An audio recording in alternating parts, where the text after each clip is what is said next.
Pontoon पुल का व्यवस्था, इधर बिजली व्यवस्था, ये जल निगम व्यवस्था, इधर प्रशासन की व्यवस्था सब बहुत चल रही, बहुत तेज़ों से। एक टाइम स्नान करेंगे और पूजा पाठ करेंगे, भोजन एक टाइम करते हैं और दोनों टाइम स्नान करते हैं, दिया बाती करते हैं। शाम को जो है वो अपना जमीन सरकार की है, हम लेते हैं उनसे, मालगुजारी उसका देते हैं। 1 महीना 1.5 महीना जितना हमारे लोगों का रहेगा, जो भी महाकुंभ रहेगा उतना समय 10 दिन तक हमको पहले और 10 दिन के बाद, उसके बाद 2 महीने का हम लोगों को ये मिलता है। लोग बाहर से टेंट मंगाते हैं, उसको लगाते हैं, यात्रियों से अपना हम पैसा लेते हैं। नमस्कार दोस्तों, रियल बात न्यूज में आपका स्वागत है। मैं हूं अमरेश। प्रयागराज के बारे में सर्वप्रथम मैं आपको बताना चाहूंगा। मैं जिस स्थान पे खड़ा हूं ये गंगा तट से मात्र 1.5 किलोमीटर की दूरी पे स्थित है और यहाँ पे महाकुंभ की तैयारी जोरों पे चल रही है।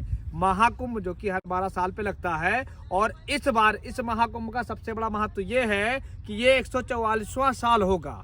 मतलब 12 ब्राह्मण में 144वां साल होगा और कई कथाएं हैं, लेकिन सर्वप्रथम मैं आपको दिखाऊंगा तैयारी क्या है। मैं आपको दिखाऊंगा तैयारी क्या है। एक बार कैमरामैन से कहूंगा पूरा घुमा के दिखाइएगा।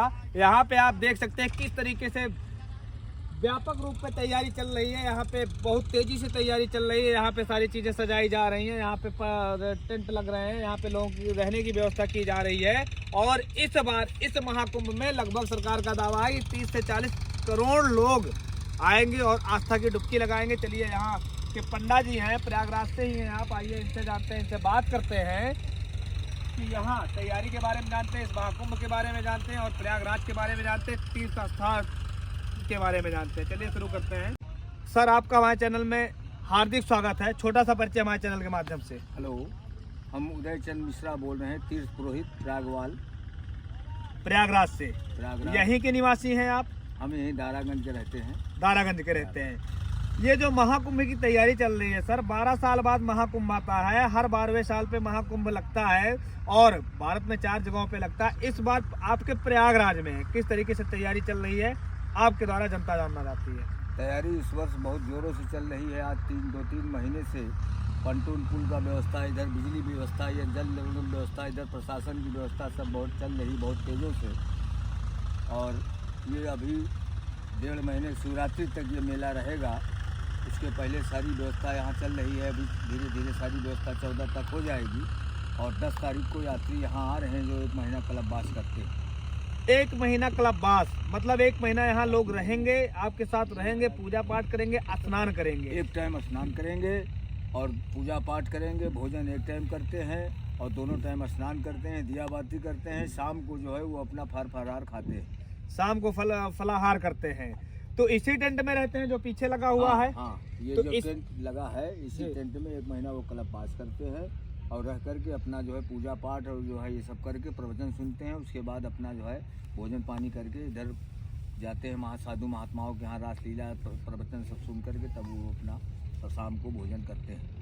ये जमीन जहाँ आप बैठे हैं, जमीन किसकी है? ये जमीन सरकार की है, हम लेते हैं उनसे, मालगुजारी उसका देते हैं उनको, किराए पे लेते हैं हाँ, आप लोग? उसकी रसीद हमको मिलती है। कितना दिन के किराए पे लेते हैं सर? पूरा 1 महीना 1.5 महीना जितना हमारे लोगों का रहेगा, जो भी महाकुंभ रहेगा उतना समय 10 दिन तक हमको पहले और 10 दिन के बाद, उसके बाद 2 महीने का हम लोगों का ये मिलता है, जो कि हम इसका जो है मालगुजारी देते हैं, उसकी हमको प्रशासन रसीद देती है। कितना किराया लग जाता है आपका? अब जो भी उसका नियम होगा 1000, 1200, 1500 रुपये बीघे के हिसाब से हम लोग उसको देते हैं।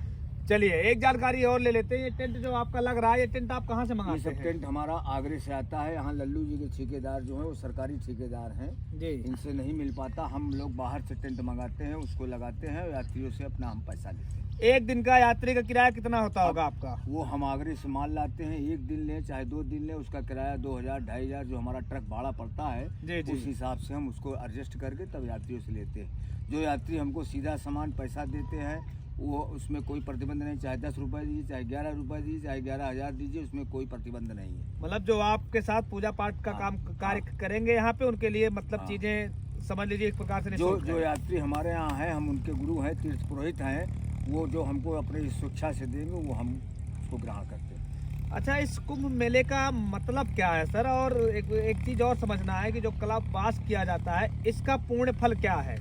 इसका पूर्ण फल ये है कि घर से अब लोग यहाँ आएंगे, 1 महीना स्नान करेंगे, कल्पवास करेंगे। कोई दुनियादारी किसी से कोई मतलब नहीं है, ना घर का कोई चिंता है, ना वही अपना 1 महीना स्नान करेंगे। उसका बहुत बड़ा महत्व होता है। जितना 11 महीना सब रहते हैं घर में, इधर उधर सब रहता है, सब गंगा माई सब अपने शरण में ले लेती है। अपने शरण में सब ले लेती है। मतलब कहा जाता है जो मुक्ति मिलती है लोगों को, यहाँ महाकुंभ में स्नान करने मात्र से मुक्ति मिल जाती है। हाँ, गंगा में स्नान करने से सारे पाप सारे वो सब नष्ट हो जाते हैं। सारे पाप नष्ट हो जाते हैं।